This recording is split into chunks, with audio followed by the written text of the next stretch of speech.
नीतीश जी आया, क्या कहना देखिए, ये आज पोल खोल मिलावा जो था, एक रिक्शा वाला, टैक्सी वाला, टेम्पो वाला, ट्रक वाला और अल्पसंख्यक समाज का हमने दुख रखा। ये जो कोई लोग साथ में जुड़े थे, आए थे, ये बड़े तकलीफ़ से आए थे। इनके पीछे जो तकलीफ़ है वो हमने बात रखी। इस पोल खोल मेड़ावे के माध्यम से हम सरकार तक के माननीय उद्धव ठाकरे साहब तक के आवाज़ पहुंचाने का काम किया। आज जो रिक्शा वाले पे जो परेशानी हो रही है मुंबई शहर के अंदर, जो बैंकों की तरफ से हफ्ते वसूली के लिए जो लोग गुंडे घुसते हैं, एक वो बहुत बड़ी परेशानी है। कम से कम उन बैंक के पदपीढ़ी वालों को रोकना चाहिए। डायरेक्ट घर में घुसते हैं, उनकी रिक्शा छीन लेते हैं, टैक्सी छीन लेने का काम करते हैं।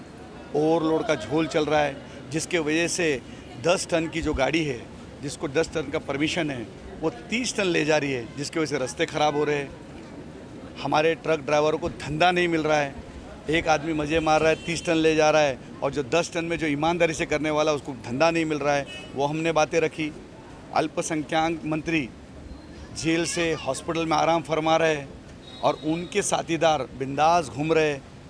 बेटा वांटेड है, लेकिन अल्पसंख्यक समाज के काम ठप्प पड़े। वक्फ बोर्ड का सीईओ, रिटायर सीईओ को लाके बिठा दिया गया है।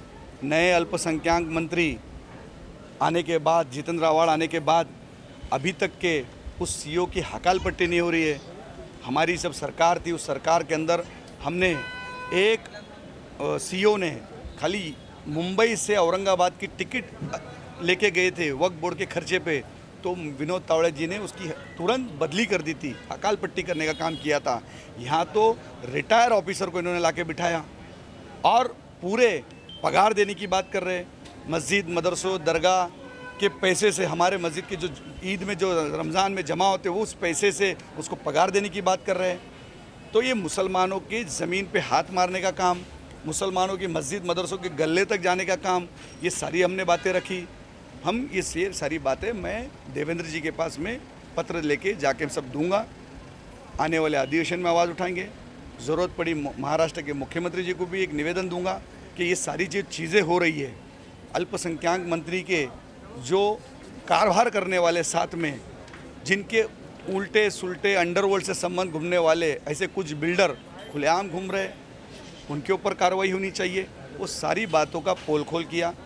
रास्ते पर मुंबई पुणे एक्सप्रेस हाईवे, जो हम सोचते हैं कि हम जल्द से जल्द एक्सप्रेस हाईवे से हम हमारे मंजिल तक जाएंगे, हमारे गांव पहुंचेंगे, मुंबई से पुणे पहुंचेंगे, मुंबई से कोकण पहुंचेंगे, मुंबई से गोवा पहुंचेंगे, मुंबई से नागपुर पहुंचेंगे, लेकिन वो रास्ते फट गए। उस रास्ते के अंदर बड़ी बड़ी दरार आ गई है, सूख गए, खड्डे पड़ गए। बरसात आने वाली है, हमने वो बात रखी कि बरसात की वजह से बहुत सारी तकलीफ़ें होगी, पानी जमा होगा, गाड़ी स्किड करेगी, एक्सीडेंट हो रहे। रोज़ एक एक्सीडेंट खंडाला घाट में हो रहा है, रोज़ एक परिवार बेघर हो रहा है। किसी के पिताजी दुनिया से जा रहे हैं, किसी की माँ जा रही है, किसी का परिवार जा रहा है, किसी का बच्चा जा रहा है, लेकिन इस सरकार सुनने के लिए तैयार नहीं है। उस कॉन्ट्रैक्टर के ऊपर गुना दाखिल होना चाहिए, IRB के मालिक पे गुना दाखिल होना चाहिए। अगर तुम कॉन्ट्रैक्ट अगर लेते हो तो उस कॉन्ट्रैक्ट का बिल्कुल ध्यान देना चाहिए। हम पैसे दे के जा रहे, फुकट नहीं जा रहे। पैसे देने के बाद हमारे लोगों के वहाँ पे एक तरीके से मैं समझता हूँ हत्या हो रही है, खून हो रहा है। उस खून का जिम्मेदार कौन है? ये सरकार ने वो जिम्मेदारी लेना चाहिए और ऐसे कॉन्ट्रैक्टर के ऊपर लगाम लगानी चाहिए। इसके बारे में हमने बात रखी। हमने जो लाइसेंस, बोगस लाइसेंस दे रहे, जिनका कोई भी ठिकाना नहीं है, जिनको आज एक दिन में 500 हज़ार लाइसेंस इशू हो रहे, कोई ट्रेनिंग नहीं कर रहा है, कोई मोटर ट्रेनिंग स्कूल में नहीं जा रहा है, लेकिन दलालों के ज़रिए डायरेक्ट लाइसेंस दिए जा रहे, हैवी लाइसेंस दिए जा रहे, लाइट व्हीकल के लाइसेंस दे रहे, बस के दे रहे, ट्रक के दे रहे। उसको पता है कि नहीं वो ट्रक चलेगी या नहीं चलेगी, उसको चला पाएगा या नहीं चला पाएगा, लेफ़्ट राइट जाना पता हो कि नहीं, पीछे लेने का उसको पता है कि नहीं। ये सारे इशू के ऊपर हमने बात रखी। मैंने एक निवेदन दिया, आशीष शेलार जी को हमने निवेदन दिया, नितेश राणे जी को निवेदन दिया, और ख़ासतौर पे मैंने देवेंद्र जी को एक निवेदन के द्वारा दिया कि ये सारी हमारी मांग है, हमारे लोगों को न्याय मिलना चाहिए।